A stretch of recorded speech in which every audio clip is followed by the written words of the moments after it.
কোরবানির পশুর হাটে ভাসমান মসজিদ স্থাপন করে প্রশংসায় ভাসছেন কর্তৃপক্ষ। হাটে আগত ধর্মপ্রাণ ক্রেতা এবং বিক্রেতাদের জন্য এখানে ব্যতিক্রমী এই উদ্যোগ নেওয়া হয়েছে। ডেকোরেশনের টেবিল এবং প্লাস্টিকের কাগজ দিয়ে বানানো এই মসজিদটি দেখতে একদমই আলাদা। পাশাপাশি এখানে রয়েছে অজু করার নির্দিষ্ট ব্যবস্থা। এই ধরনের পদক্ষেপ নেওয়ায় প্রশংসায় ভাসছেন হাট কর্তৃপক্ষ।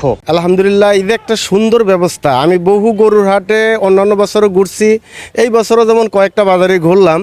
আর সেই বাজারে যে একটা মসজিদ বা সাময়িক নামাজ পড়ার জন্য সুন্দর একটা ব্যবস্থাপনা করা হয়েছে, এটা আসলে একটা খুবই প্রশংসনীয় বিষয়। এই কর্তৃপক্ষের কাছে আমি বলবো তাদেরকে ধন্যবাদ জানাবো এই জন্যই যে এই সুন্দর ব্যবস্থাপনার জন্য। আসলে এটা খুব প্রশংসার একটা বিষয় আমার অপিনিয়নে, কারণ যত বছরই আমি কোরবানির হাটে গিয়েছি আমি কখনো নামাজের ব্যবস্থাটা দেখি নাই। কিন্তু আমাদের একটা জিনিস সবসময় মাথায় রাখতে হবে যে আমরা দিন শেষে কিন্তু মুসলমানই, কোরবানিটা দিচ্ছি কারণ এটা আল্লাহর হুকুম।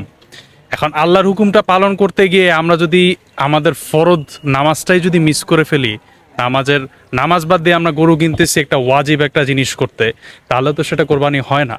তাহলে তো আমরা মুসলমান না, আমরা কালচার ফলো করতেছি, গরু কিনতেছি, নামাজ পড়তেছি না। So this is not being a Muslim, এটা একটা মুসলমান না।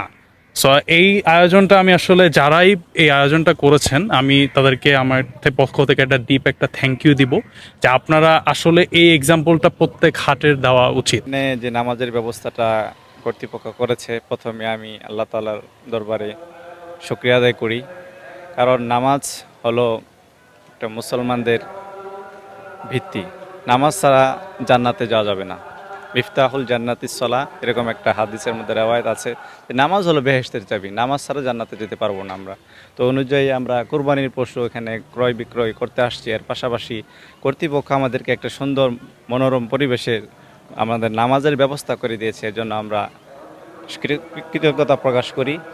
আমি এখানে প্রায় তিন বছর ধরে, প্রত্যেক বছর 3 বছর ধরে আমি এখানে ইমামতি করে আসতেছি। আলহামদুলিল্লাহ, এখানে ওদের অনেকটাই আমরা সহযোগিতাও পাই, পাশাপাশি এখানের পরিবেশ, এখানের মানুষ, কালচার সব কিছুই আমাদের ভালো লাগে আলহামদুলিল্লাহ।